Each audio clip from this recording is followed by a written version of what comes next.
The internationally acclaimed cinematographers Don McAlpine and Denis Lenoir were invited to the Australian Film, Television and Radio School to conduct a masterclass workshop in studio lighting. Don McAlpine began his distinguished career working on news, documentary and drama productions in the early 60s. Don went on to shoot some classic Australian features, such as Breaker Morant and My Brilliant Career, before turning his attention to Hollywood in the early 80s. He has since shot a host of US features, including Predator, Medicine Man and Patriot Games. Paris-born Denis Lenoir is a leading figure in the new generation of French cinematographers. His work on films as diverse as Monsieur Hire, Daddy Nostalgie and more recently the Australian feature Dingo has established Denis' reputation as an imaginative and effective cinematographer. The double workshop was designed to give students a unique opportunity to compare the work methods of two of the world's leading DOPs. Don and Denis each spent 3 days in separate workshops with the students, and each lit the same set and actors for the same director.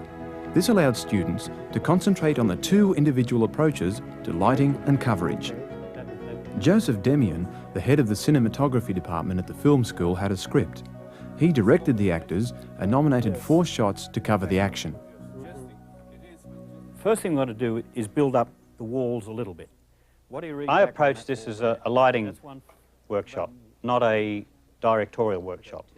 It's being a bit simplistic to say that, but in truth, that's why I was here. Basically, to try to get the students to analyse the elements of the lighting within the scene. I think the concept was not to make it a period piece, to make it have a contemporary feel set in the 20s. In other words, not to go back and create a period feel. My brief was to explain the room as well. That's why we stuck to, I think basically 35 we almost used on every shot except a couple of close-ups. I have much more freedom about, I think, the lighting, because I proposed the day before Joseph to turn off the light at one point of the script, and he said, oh yes, it would be a good idea. So of course it was more freedom. And also I asked him if I had to show the geography of the room, and he told me no, there's supposed to be something before, so the audience already knows it. Can rise yes, a little.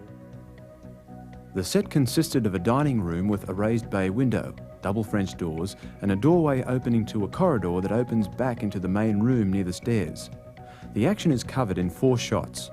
The first begins at the table, where the 4 actors commence their hide-and-seek game.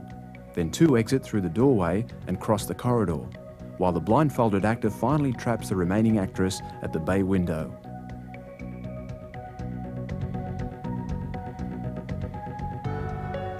One real advantage of this shot is, in actual fact, it's a film cut included in a move. You have one scene cut to a 2-shot other scene. It's a very quick transition from that information shot into the drama of the story. So you get a lot of advantages.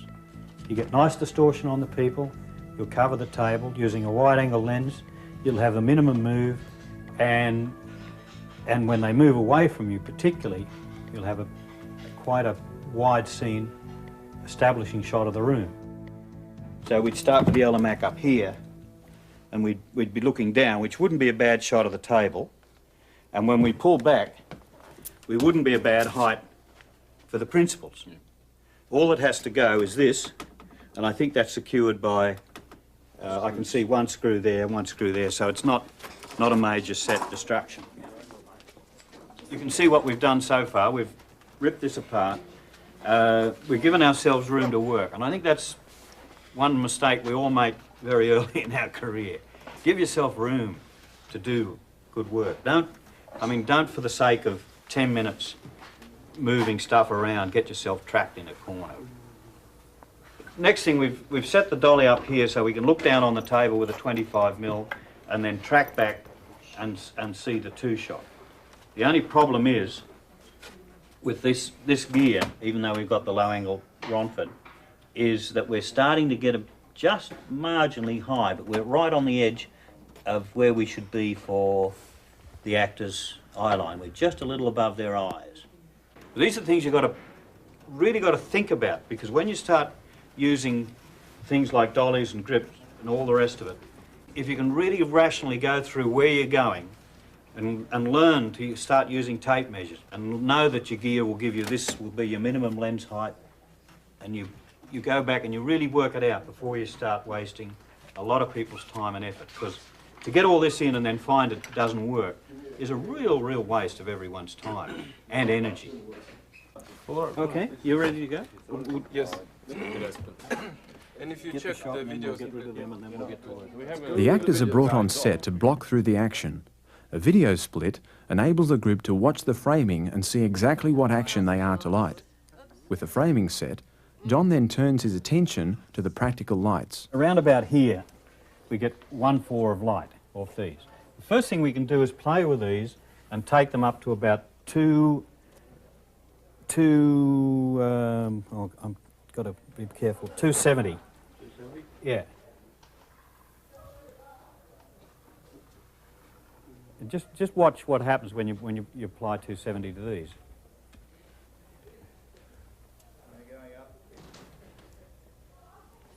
Okay. Now 260, 270. Now they run. Sometimes they explode, but not very often. And that's now got that up to about 2. That's max, by the way. Yeah. Yep. What, 2 there? No, 280. No, over here, where my hand was. Sorry. There's a big difference. Yeah, right. 2. 2. What do you read back on that wall there? It's 1. 1. We have the back of the set lit more strongly than the foreground. Convention says that you keep the background down a stop. I think a convention's not a good thing to go by in that regard. In this instant, you'll find that with all that detail back there and the perspective we're getting and the way it's fallen, it'll be rather nice to have that brighter in the background. And this is what I love to do with lighting, is do what we've done and bring in the practicals the way the room would roughly be, and then look at it and say, now, is this working for me or is this working against me? And most times it works for you, because it can give you the clue on how the scene should look realistically. It so happens that when you come over the table and come back up here, a few things happen. You end up on this side of it. So we're immediately presented with the possibility of, on the foreground people, of introducing a pretty strong side source here that they'll believe. You could use a small soft light, which would be out of frame here, and bring that in to key them. The next thing is, of course, we do have to get some base fill here, and we're going to have to put some rather diffuse source here. They're the basic simplistic elements that I see within the scene. Now, we've got to build up the whole ambience in this room, I'd say about a stop, but we want it to be non-source light. So, to get this plan underway, we're going to have to produce some sort of a bounce from here to go back into that area. Probably a 4x4 on a C-stand up there, and just to keep the floor clear for the actors, bring a spot from over there onto this. All right? Now that will then light that area, and she won't throw a shadow particularly. And the fact that she'll warm up around here doesn't matter, because by then we're over into here, right? The other thing is whether, if we get back here on a small soft light with a grid on it, we got a 1K soft, that will be just the basic start of the lighting, right? That's not the, then I've got to look at it and dress it from there. The first step Don took was to increase the voltage of the practical lamp above the table from 240 to 270 volts. This raised the output of the 2 photo crescendo bulbs from f1.4 to f2. He reduced the flare from the lamps by applying carbon with a candle. Then, to cover the action in front of the table, Don used an Inky with a 300-watt Mizar lamp as a key, and another bounced on foam as a fill. To increase the overall ambience in the room, Don bounced a grid-mounted 1K spot from a large piece of foam. Near the stairs, he added a 1K soft light. In the next sequence, Don will fine-tune this setup, adding a soft light suspended over the table, an additional soft source from outside the set, and by adjusting colour temperature. This one. Even though the practicals were being run at their maximum voltage, their 29. colour temperature was still considerably warmer than the studio lights. To achieve a more even colour balance, most of the studio lights were gelled with a 1/4 CTO. So then everything's quite orange. Yeah. And if you didn't want to be that orange, would you tend to correct that? I could print that into a blue night scene if I wanted Yeah, to. I'm just asking, where would you correct that? Would you correct it on the camera or in the lab? Oh no, I'd always correct it in the lab. Right. I certainly wouldn't start putting a blue on the camera. I just lose speed here. Yeah. Here. 4.5. 4.5. Flood it just a little bit. What do you got there? Keep your meter in there. While the guy's on a light, you've got to keep working. 1.43. 1.43. So that's good, and that's a. That's good, Joe. Right. Okay. Don, we're going to gel that light now? Yeah, we are. Sorry, you've caught me out. Right, gel it and spot it. We're just waiting for the gel now, Don. Okay. What are we getting over here? This is still, we haven't solved our trouble area. Is that bounce giving us much over here?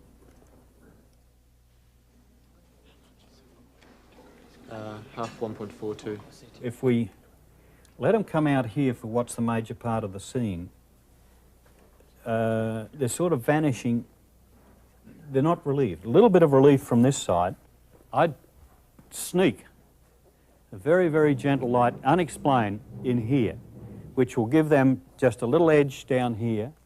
We're never going to see in the corner of that room, so I don't have to excuse it, right? And if we had it, it wouldn't really worry me. And the other problem still I haven't solved is what to do with this bloody table. What do you got down there? It's all building up now. 2.5. 2.5. This shadowed area here, produced by the 1.43. 143. If anything's overlit in this whole scene, I believe the table should be. And the table isn't quite yet telling the story. It doesn't look like one of the great nights, right? Candles. We've got the candle lights to come. That would help. The other thing we could do would be actually hang another light on either side of this. And one of the greatest things I always have is a full range of those Chinese lanterns. They're easy to rig and you can hang them on nothing. What I'd be confronted with would be bringing in 2 small soft lights with diffusion, directing them down, right? Yeah. Which mechanically is quite a difficult thing, Yes. particularly in this situation, right? You could, I don't know where your edge of frame is, whether we could boom something in to get it over there and direct it down on the table, but the light should come down. What stop we got there now on that? Still looks a bit bright. 288. That's your body maybe. A little bit there. Still clicking 4. Okay. What's that now, 2? 288. I like the look of it, don't you?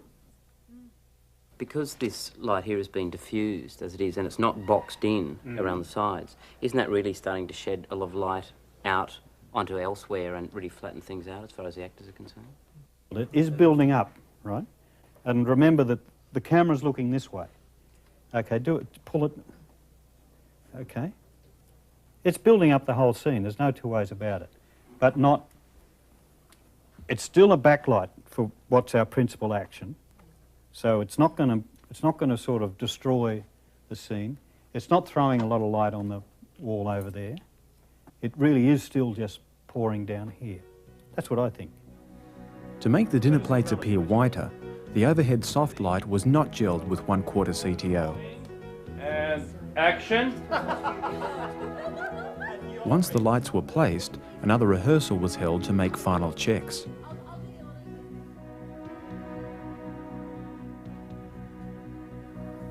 We need one little trim. This thing isn't in the right spot. Did you notice that? A big trap. Everyone sits there watching the video. I just want to Watch the scene. Video will get you in a lot of trouble. What happened there was he covered her entirely because that's too low. So we should lift that quite considerably and maybe even bring it around a little bit there. Just for lighting, could we check your meeting positions, the two of you, the blindfold tying position? So we got big problems. We've still got to keep coming, I'm afraid. Damn. Bring it to there. Just hit me while I'm looking. Okay, that's good. We don't need that much, but you can almost do it from that stand, I think. I'll just get this supported first and then we'll get a reading. Most rehearsals but the last one, you didn't get to the position where you blocked the light on her. You did on that last one. So just be a little, come around as far as you can without getting in the way of this. Where you are now is quite okay. We do want to get her around a fair way, but there's a limit to how far we can do it. Action. You're it! And you're it! Don used the workshop to demonstrate solutions to a range of common lighting problems. The first problem the scene presented was the practical lamp above the table. Using the latitude of the stock and by subtly adding lights to this dominant source, Don successfully used the practical to provide interest and dimension to the lighting design. The strong backlight it creates for the foreground actors is supplemented by the careful use of the key and fill lights Don placed. When the actors move away from the table, we can also see the effect of other practicals and lights Don positioned near the stairs and off the set to camera left. When Denis Lenoir came to light this same scene, he was to take a markedly different approach.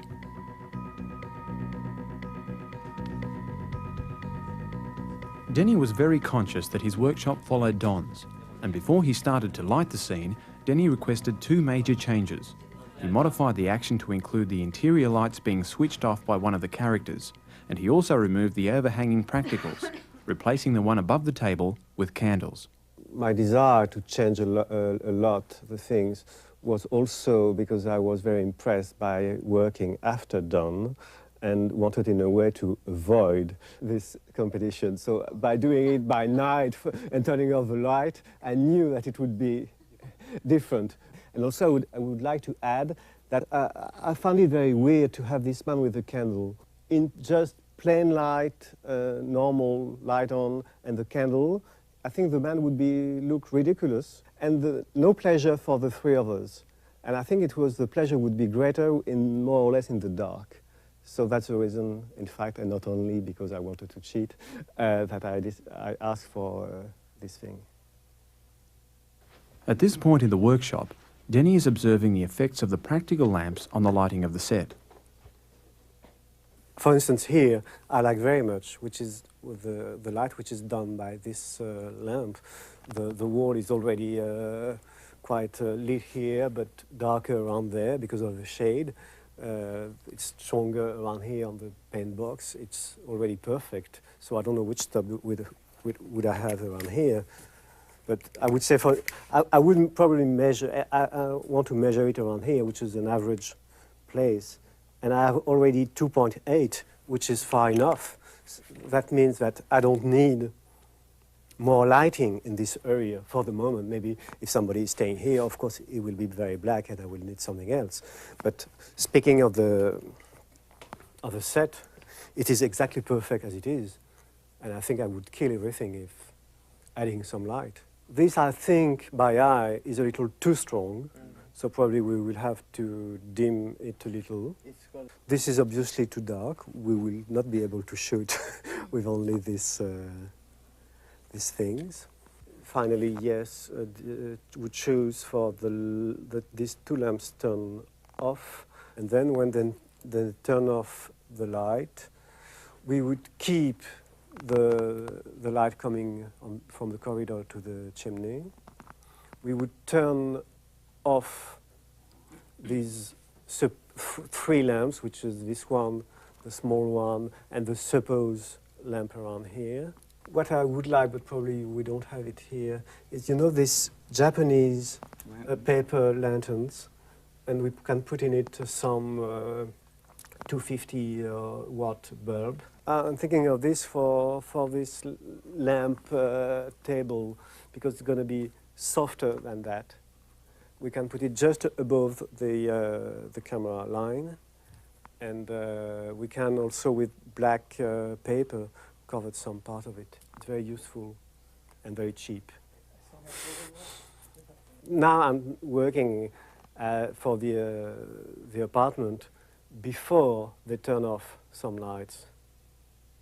So for the moment it is like this, and then when we will turn off the light, this one, or maybe many of them together, at the same time I will turn on the light coming from outside, because in my opinion, when you are inside an apartment, a room, with the lights turned on, you don't see the outside, it is too dark, and you only see it when you turn off.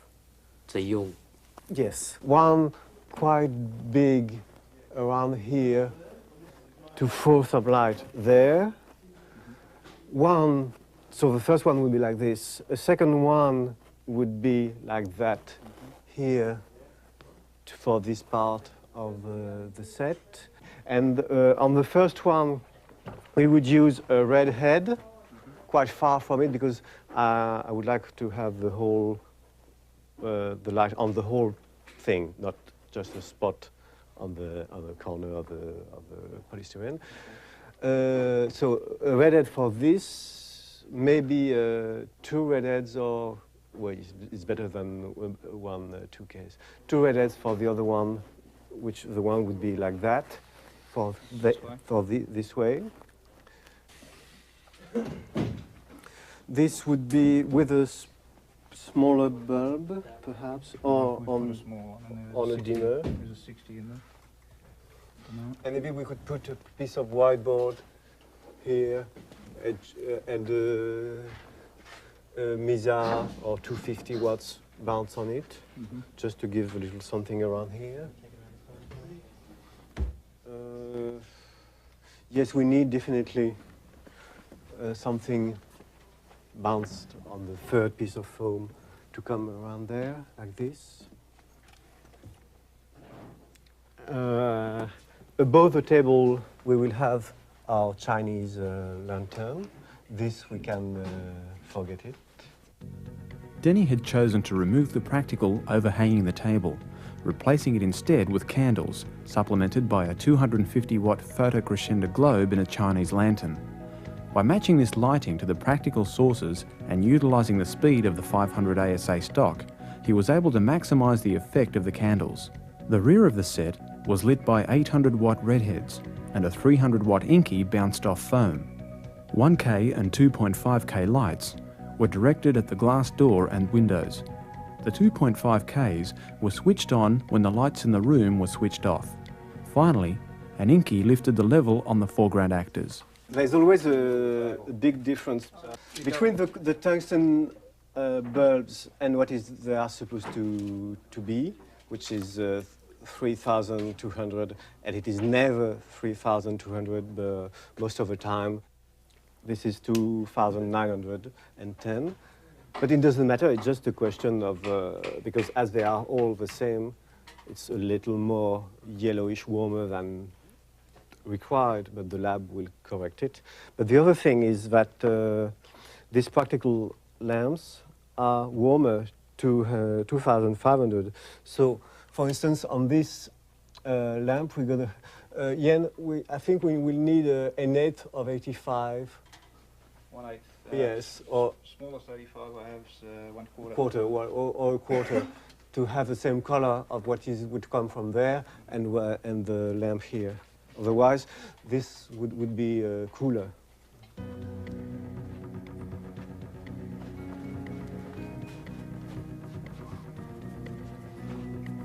Okay, let's rehearse. Yep. I'll do the other side.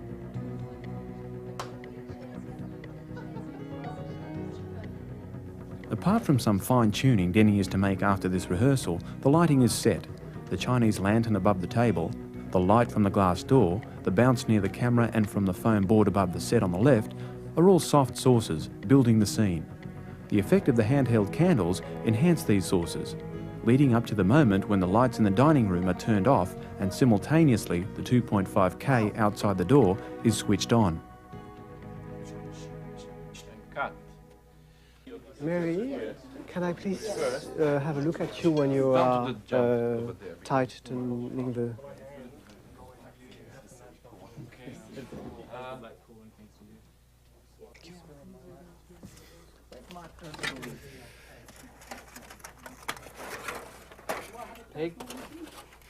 That's okay. Can I have a look at you now? Looking more or less here, I think. Not me, but you look my hand, sorry. Yes, thank you, that's better. Thank you very much. Okay, Joseph. Okay. The soft flickering light playing in the roses, the dancing flames and the reflections in the vase and the champagne bottle. And finally, when the camera slowly moves up from the table, the warm highlights created on the actor's face are all effects made possible by the fast stock and the removal of the overhead practical light. In the background, Denny creates highlights with light on the fireplace, the practical on the table, and the light filtering through the curtains.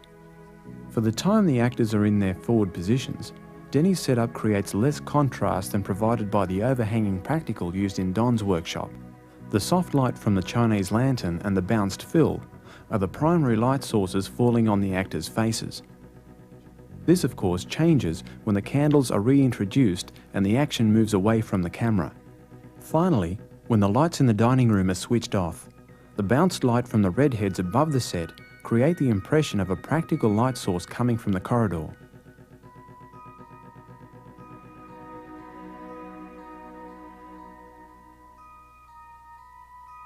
Spinning around, and I'll point where I think the camera should be.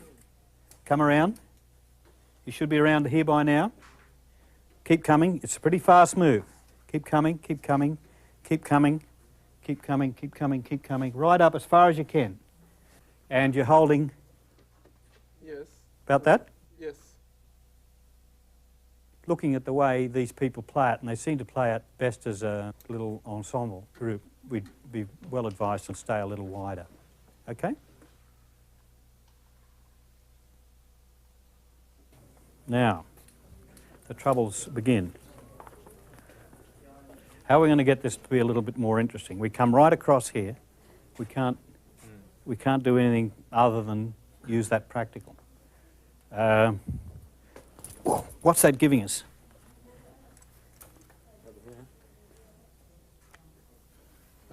Half 1.42. What can we put there? Nothing much, can we? Little hole, smash hole. No. Electric load. That'll solve our problems. We'll get another light bulb. Yeah, we'll put a 75 in there. See, the point I'm trying to make is if we can keep this up pretty high here, then we have, you see the moulding? Yeah, we have Yeah, a bit of something coming through. You want to run that at 1040 or... Yeah, right up the top, see what happens. Now, what do you got there? 2. Yeah, and what you got 2? Yeah, 2, sorry. 2, 2. Well, that's a heap, isn't it? Yeah, and you bring it a bit Yeah, more. and does it look good? Is it going to look more interesting? Yeah, I think so. You got a graduation. Yeah. It's Now, one source. what fill are we getting from this, if that's a fill? Yes. Now go over near the door, because that's where the action's going to be.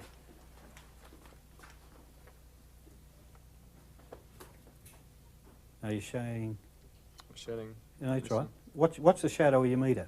Yes. See the shadow of the meter on the wall? Yeah. You know what you're shading then. Yeah. Now you actually, yeah, right. What do you got there? It's 1.07. So I think we'll probably still go back and maybe off your arm that you had that soft light on, put a bounce up here and come in a little bit, come over that wall again. And we'll probably just use a lot less of it than... Yeah. But I just, this will have more drama in it than the previous scene we shot. Okay, now what's that giving us in our base fill over there? Yeah, no, your fill. I feel sorry. Yeah, just that's all it needs. Yeah. I'm getting 144, I think. You read what you get here. No, you're right there. Don't. Yeah, that's covered.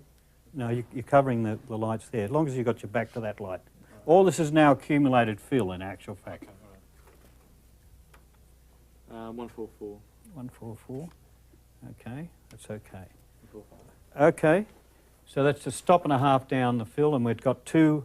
We're a little bit. 205. Yeah. So we've got plenty of light back there. Come through and shut that door. That one. Yeah. Okay. Now, what do you think we can do out there that'll be of some interest? There could be another door there where light is coming from. And it doesn't. I mean, it doesn't have to really be explained. Yeah. No, it doesn't have to be explained. So what would happen if we just put an unexplained little inky up here and shone it straight through that doorway at a reasonable height? Is it interesting? Well, I think it could be a bit more harder, maybe. Here we go, lighting by committee. That's all right. Actually, I really have to see them in there. And, Yeah, well, of course, they're not in it until they get to here. Let's have a look. It's only when they vanish back through.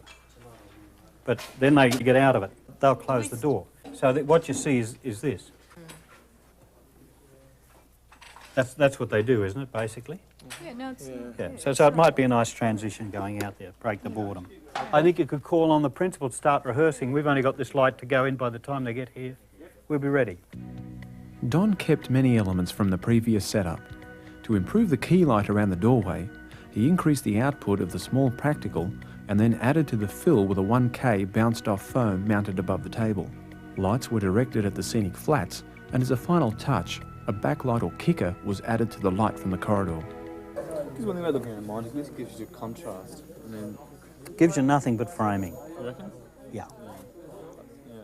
If you start lighting to this, you're doomed. I'm not lying to it, but you can notice that. Oh, yeah, Out there, yeah, related yeah, to. yeah. I mean, these things. Yeah. Yeah, I guess. But it's deceptive. What you feel has got to be is between that meter and the film. Yeah. The rest of it's bullshit.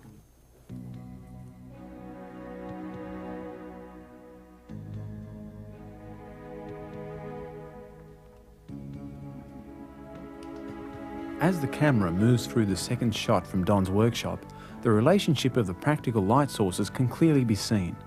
When the action moves back to the doorway, we see the effect of the low-angle key from the practical and the additional fill from the bounced light above.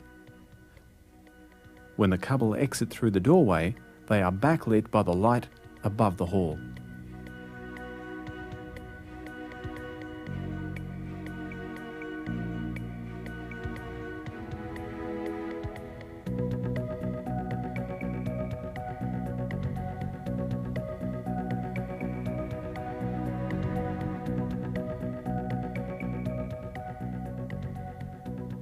We could track along like this, but I mean the carpet's here, but we can get rid of that. Maybe we tighten in with them. We go in, so we, as we're tracking across like this, we track in, and as you know, so he tracks past our frame, and we end up tight on the like a tight mid shot on the door. Mm-hmm. 50. Yes, in this case we would keep on the 50. Yeah, because we start sort of quite wide. Then Too wide in my taste. Yeah, it is tight. That's the reason I would like to shift for the 85. You want to go 85? No, I would like to see with the actors, because I'm afraid it would be too tight for the second part. The second shot in Denny's workshop was filmed with the 85mm lens, and the same basic lighting configuration was used as for shot 1. Changes, of course, had to be made, especially when the actors moved into a previously unseen area of the set. Okay, sorry. We get rid of this foam here. We just turn the red head. We put some 216 on it and go it there. Now, where is my friend? There's net up there. You want to let us cut down more? Yes. We've got net on. Net on, it will be fine. That's quite being the best point when the gaffer buys them here. This is, no, too much, because the backlights always seem stronger than the measure you have.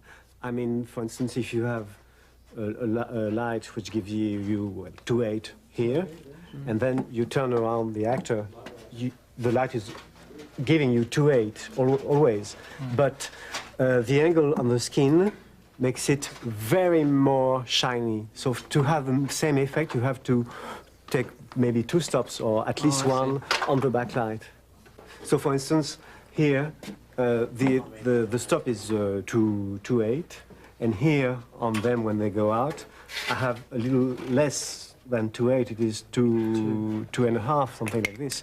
But if you look at my from this angle, not from your angle, but from this angle, it's very bright, in fact. You see, because more brighter than there, from there. Well, anyway. So we turn off the 5Ks anyway here, and we're gonna go with the 1Ks just to have a little effect on the curtains. Can it be the 1K with open barn doors, just to have something on the whole curtain, on the top of it, yes, too, something like this? With this 1K, I don't want the effect inside the room. I just need to have some light on the windows and curtains. Not too high, yes, more, not higher than that, because we need to go inside the room. What I've asked Yen is to put 2 lights each time. At the same time, a 1K and a 2.5K. A smaller unit turn on when it is lit inside, and then at the same time we're going to turn off this and that. We're going to change outside for 1K to 2.5. Initially, the basic setup remained the same as for shot 1. After a final check, Denny kept the 1K on and the 2.5K was added when the actor switched off the dining room lights. The light filtered through the doorway curtains, only supplemented by candlelight, the 2 bounced redheads and the 1 redirected down the corridor. What are you going to expose at, Denny? I exposed for nothing. I exposed for the stop I had at the beginning of the scene. Which was 2.8. 2.8. The stops where I put my meter and measure, it's quite the same more or less everywhere. But if I put my meter there is 2.8. If I put my meter here, there is 2.8 more, and there on the other side too. But at the same time, it is not too flat because I measure where there is some light. I don't measure where there is no light.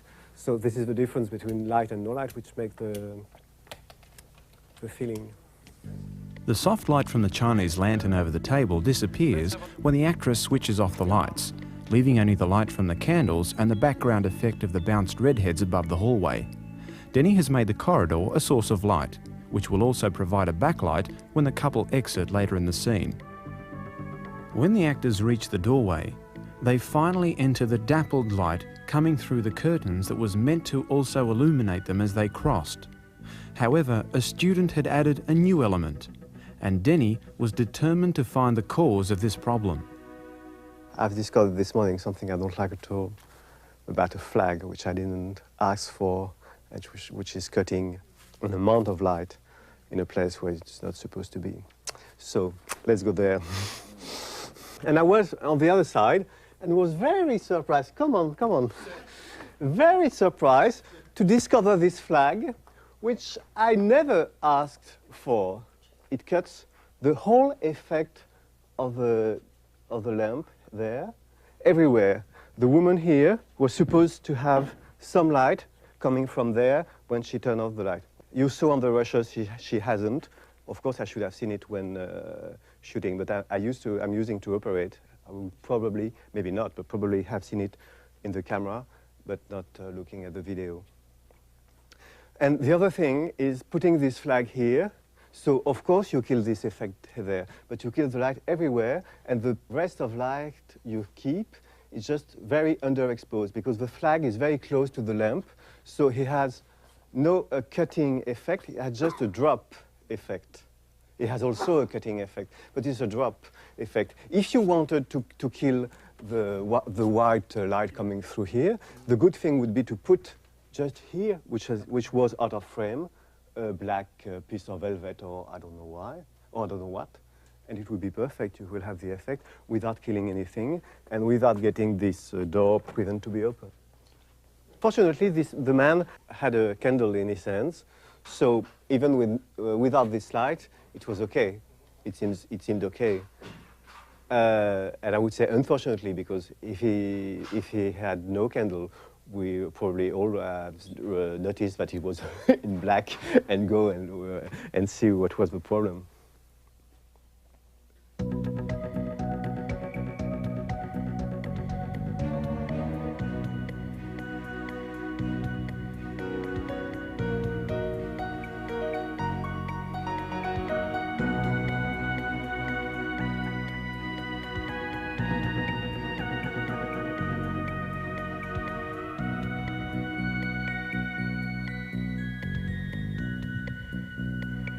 We'll reduce the overall level. We're going to be very dependent on those candles coming down the hallway. So we're reducing almost by a stop the illumination, and we'll open the camera up half a stop. What we want to do is try to get a light coming down through here, keeping it as much off the walls as we can up to the doors, and just backlighting their hair as they cross over, as though it's an extension of this light coming down that way. Now, if we let it spill on the walls, it's going to be enough backlight to create havoc. Have we got a wire for that? If I put diffusion in it, it's going to spread. And as it spreads, it'll go on the walls, right? And I don't want that to happen. So that's why I asked for wire. And then we want to produce quite a strong light coming through both these doors. Maybe we should use a direct light through a frame, because though it's these practicals. As the light comes through and hits these walls, we're going to run into a bounce problem where we're really trying to go for pretty low light level coming this way, coming from the camera. So we're into basically a silhouette sequence, and something like an inky with paper on it to do it, and bring it down into the floor so we've got more control over it. If we got it back here, like we've done over there, we might run into trouble with lighting, with stray light. The other thing we could do would be bring down a harsh direct spot, which would pick this green up and would bounce, just bounce a bit of ambient light around. Good shape for the leaves instead And of colour. It might sort of serve two purposes. It'll give some detail to this area, but let it still go dark. To highlight the actors as they crossed the corridor, Don employed a 1K through a frame and positioned an inky behind the other doorway. An inky with a wire was positioned next to the corridor practical, and another was focused on the chair and plant in the stairwell. Then for the back wall, Don only needed to adjust the output of the overhanging practical near the fireplace. All right. So I'd say wind it back to 245. So, we there? Yep. What's that read now? 14.6. I don't know whether I invented it, but I'm about the only one using it, and it's a system I love, because I use a Minolta now, and it's 14, and I say decimal 6. It really has worked well with assistants. They say, what do you mean, buddy? I say, see the meter? That's 14 decimal, see that point, decimal point? Yeah, 6. Okay, I got it. And they do it. We usually just go third open, third closed, line open, line closed. I mean, well, you're using a system that relates to meters that weren't as accurate. I mean, all you're doing is saying, going back to the old spectrometer where the needle, had 1/8 of an inch to register a variation of a stop. Right? Yeah, surely, Don, you've got not yet, that's what you and can go see on. on the iris of the lens. Oh no, but that's I'm not worried about the iris of the lens. You're talking about lighting. I'm talking about lighting levels, right? Oh, right. So, and I mean, I still refer to the iris of the lens that way because it's a very, very definite way. And a line open on such and such is how thick's the line. For me to say decimal 7 means, it's that way. I think it's a far more precise and less confusing way. Action. When the actors pass through the doorway, they are lit by the 1K from the dining room as if by the practical above the table. Then they are silhouetted against the background and highlighted by the inky and practical overhead. The splash of light from the practical on the wall to the right, the soft light it casts on the actress, and most importantly, the effect of the candles on the actor's face, were all made possible when Don used low light levels and opened up the lens. By fine-tuning the light levels in the back of the set, Don was able to achieve these effects and at the same time provide rich detail in the background.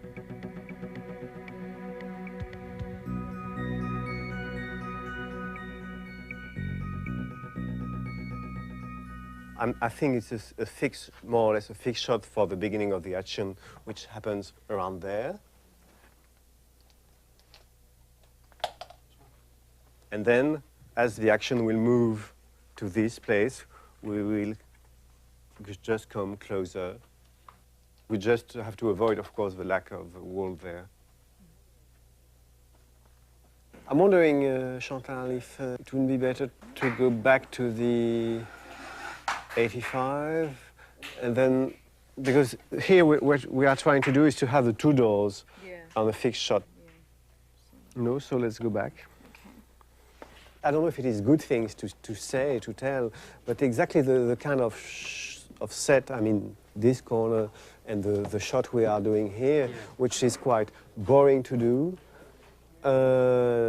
not so easy to do properly, and you don't want to spend so much time on this kind of thing, because at the end it is probably very short on the screen. So it's better to keep your time and energy for something else. But at the same time, of course, the films where we are astonished by the lighting. Every shot is like on a commercials, which is very well done. And in this shot here, we have more or less nothing. We had yesterday the candles, we had the turn off and on, but at the same time, my way of thinking when working on a feature film is not trying to have something in every shot. I would think at the time that the photography would be overtaking, and I more or less think that the script and the actors are more important than this kind of thing. This is not necessary for the storytelling, but as this frame is quite boring, perhaps with some hard light and highlight around these things, it will be a little more funny or whatever.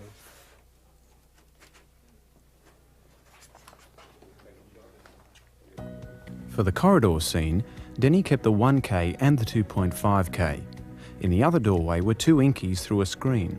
Above the corridor, a red head was bounced off foam, and an inky focused on the hat stand. Further back was a practical, and the same three red heads bounced off foam, this time with a net cutting the levels at the foot of the stairs. Since Denny used the corridor as a source of light in his previous shot, it was necessary to keep the overall levels higher than the previous scenes. By using a net across the foam as a scrim, he was able to reduce the light from the redheads falling on the actress, while the foreground remains dark enough to enhance the effect of the candles. The way I work is I like some overexposition on the daylight set, inside, interior. So I put a strong light, like the same as with this street light effect, but it would be a sun effect coming through the window, and with a lot of light on a, how do you say, a bureau. But I always measure with this incident lighting, and I wanted, for instance, I don't know, I would say 2 stops overexposed. So I set everything to have a 2 stops reading, 2 stops overexposed reading on the bureau. And this is okay with me. But in fact, if I wanted to be more precise, I would measure on reflection, because it depends on the color of the bureau. If the bureau is white or if the bureau is black, it is not at all the same effect with these 2 stops of overexposed incident reading coming on it. Does anybody has a grayscale around here? The amount of light to have 2.8. Why 2.8? It is because we shoot here at 2.8, but it could be decide to be 5.6 and measure what do you have at 5.6. 9. Yep, and it's got, yep. 9 1/3, 9. 9 and, no, it's just, that's 9. 9, okay. Okay. 8 2 dots. Okay. And 8. Okay. So now you measure in EV this part of the door. Right. And what do you say it is? So 8 dots. 8 dots. So it will have. Yeah. It will be like this and not like that. But you know that. Yeah. Not this here. This in a pure theoretical exposure, which was 2.8, which is an amount of light to have 2.8 with this incident meter, or 2.8 if you were measuring on the 18% gray card. Yeah. Of course, it depends on the printing, because perhaps you think that the face here is too dark, so you light everything and then it's going to be white. This is another thing. But theoretically speaking, at this stage of your work, you wanted to know how this door would look, and it would look like this, which is not white overexposed and so on. And it is not, and the good, of course, the big mistake would be to close your aperture, as you more or less told me later before, because this is more or less white. You want it to be more or less white. You don't want it to be like this, unless this darkery and so on. But there is some light here, obviously.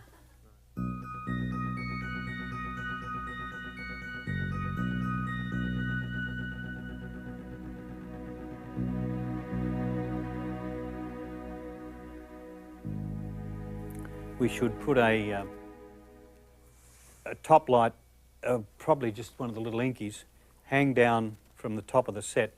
In truth, if we want to get some effect from this, it will have a visually more interesting effect the higher we get that light. If you put the light down here, it'll have minimal ridging effects, right? If we put it up there a bit higher, it's going to be more of a hair light. It's easier to avoid Right. the flare of the camera. And in truth, it's got to be pretty subtle, because it is a light that is a lie. I mean, it's a light where we're partially excusing by this source, but if it was strong enough, it would be obvious it wasn't this source and give away a false light source. In addition to the inky and practical in the bay window, Don added an unexplained source, created by an inky bounced-off foam. The light coming from the dining table practical was again supplemented by the overhanging 2K soft light. For Don's fourth and final shot of the sequence, the camera returns to the table. The overhanging practical is again dulled with candle carbon to reduce flare. It highlights the actor as he approaches the table. Subtle highlights on the hair and shoulders of the actress are provided by the inky placed above the lampshade in the bay window. When the couple finally meet, the low level of the fill light allows the actors to be lit by the intimate glow of the candles. Finally, in the resolution of the sequence, the camera returns to the table, lit by the practical and overhead soft light.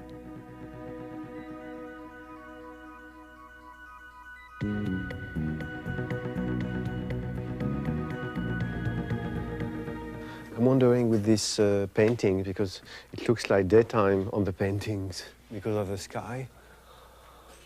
Probably we will need the 255, which is already here on the window, to have it perhaps more in reflection on a whiteboard, because it will just go. The idea with this is not to go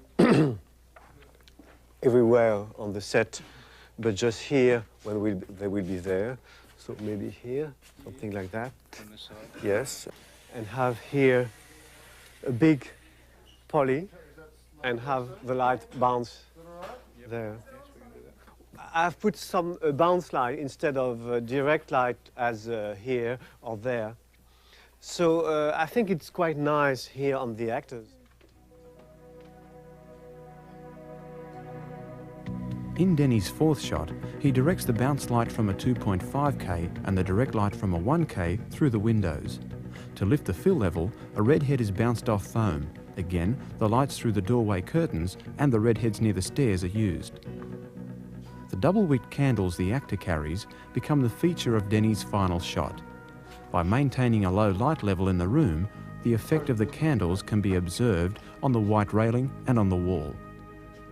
As the actress slowly moves back, she is silhouetted against the bay window. Gradually, The warm glow from the candles illuminates her face as the actor draws near. This romantic effect is heightened as she playfully extinguishes each flame, leaving only the highlights created by light streaming through the bay window and the soft fill from the room. To finish his workshop, Don McAlpine demonstrated an approach to lighting a close-up. You can call it glamour, you can call it sexuality, but the result's the same. Mm-hmm. So we're trying to make her look particularly interesting, right? And so bringing this eyeline in will, it's in truth about the most attractive light you can use, as long as it doesn't flatten out. So you're just going to really diffuse it down and just give it a little glimmer? Yeah. Now, okay, just read this hot side. Right, no, to the light, not to the camera. We're not getting an exposure, we're checking the lighting. It's a different deal. 4.5. Bevan? 4.5. 4.5, yeah, okay. And what do you get out of this fill? Now, drop it back on the other side of her head. See, if you go there, that's the fill. You're making the ratio. Good? It's not the Two. big spot. 2. Okay, that's still a 4.5, still quite a dramatic ratio. We can take this light a little further away. What's that doing now to the light? 2.8. 2.8 there now? 4. 4. And this light is, that's the light that's actually shining on. This light is actually quite a happy mistake. You see what this light's doing up here? It's giving a moulding down on this cheek, which I find quite attractive and separating the hair. Yet it's all totally excusable because we know the strong source is over here. How's the ratio look now on the face from the... flash the eye light on and off and see how the ratio should be a little better.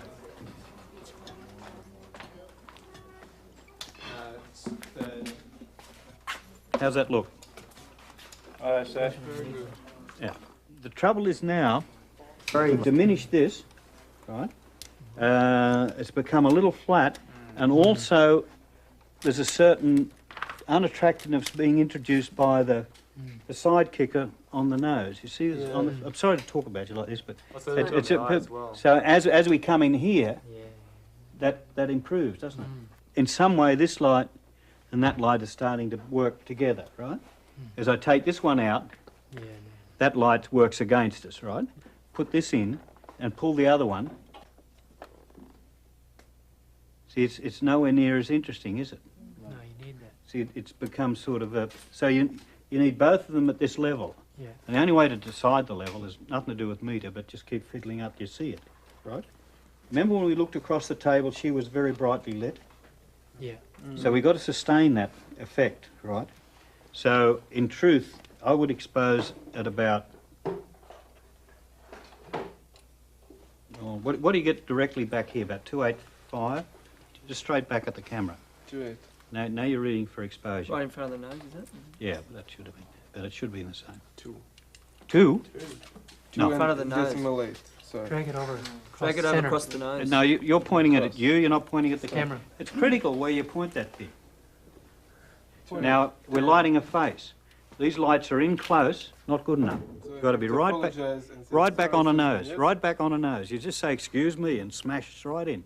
And realise that the worst thing you can do for the person there is screw up the lighting. It's much better to be a little inconvenient and businesslike and do it. So you've just got to get in and do it. How was it? 2.8.1. 2.8.1. So if we shot this at 2.8.3, it should be all right. Okay? So let's do it. Now you've got to remember how to act. After all this mucking around.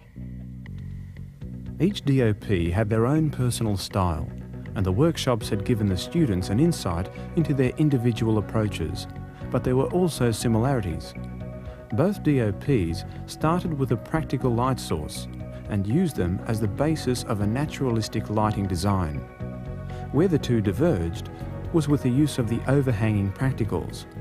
Don took on the problem of practicals in shot, whereas Denny took a consciously different approach, featuring instead the light from the candles. The aim for both was to provide as many learning opportunities as possible. How does the footage compare? You can be the judge.